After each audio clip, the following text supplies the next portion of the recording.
Jim, your latest piece for Axios is titled The Rattle Generation, a unified theory of this American moment. And in it you write in part, quote, "We're living through the most disorienting societal moment since World War II. Almost nobody in a position of power is explaining why or what to do about it.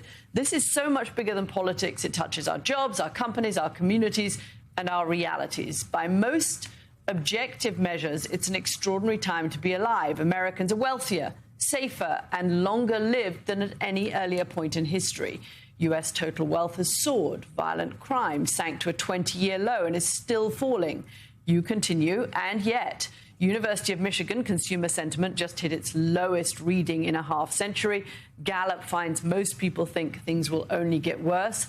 The gap between reality and feeling is the story of our era. The three-part shock helps tell it. First, social media's rise. Second, the chaos of COVID. And third, the rise of AI, political extremism, and information bubbles in the aftermath of both. This produced a perpetually rattled generation, one too unsteady and uncertain to believe things are truly good or getting better. There's a new phenomenon for a typically optimistic, can-do society. So interesting, Jim. You and I have just been speaking about this in the break.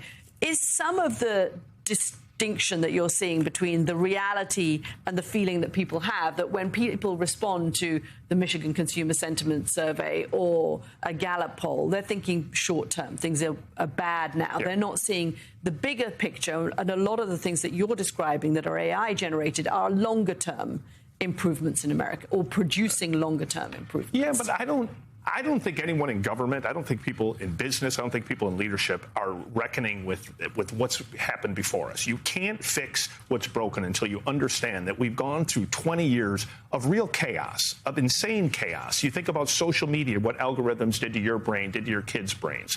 You think about COVID, this idea that we were isolated. Businesses didn't just close. Suddenly, like, we were alone, and it changed our behaviors. And then you think about AI, and you think about political extremism. Just think about the tone and tenor of politics today versus 10 years ago, the things that are said, how much it's in your face. These things are real, and those things create real anxiety. And I think that anxiety sits at the heart of why, yes, empirically things are really good, but emotionally people feel like crap. The fact that people are pessimistic in this country, like, one of the great things I love about this country is it's a can-do place. Yeah. Like, we always think, like, we're going to get better. Our kids are going to be richer. We're going to be leaders in the world. And suddenly that's changed. And the point I was trying to make in the column, and Mike and I were trying to make, is this isn't just a political issue. People want to say, blame Trump or blame Biden.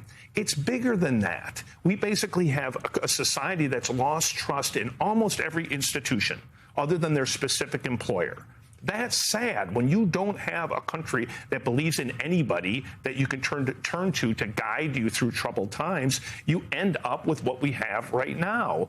And the good news is, like, we have advantages here that others don't have. Like, I know people will argue that, but we just do. There's so many magical things about the country, but the clock is ticking.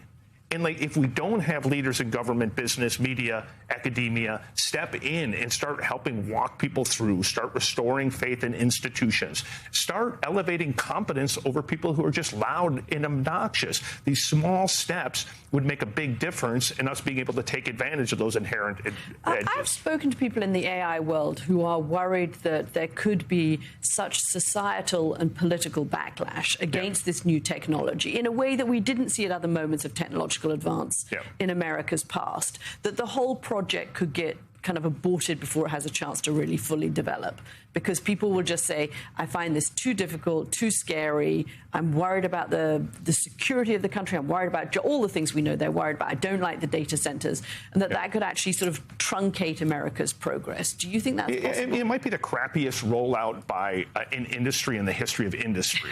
Right? Because there are great things that the technology does. You're seeing it over the last couple of weeks. We're seeing cures or potential cures for diseases that would never have been found without artificial intelligence. We're seeing that there's ways to increase productivity that could lead to economic expansion. There's some really good attributes of AI. And as somebody who uses it a ton, who's implemented it in our company, I believe, like, if you do the right things, like if government thinks smartly about this, if these businesses behave responsibly, if colleges teach the right things to our kids, there's no reason we couldn't go through a real boom cycle. But not if everyone feels like this is going to eat their job or it's going to rip apart their soul. And if you look at polling, that's what people think right now. And so, again, I don't think it's just going to be a political leader saying, let's do this policy on AI.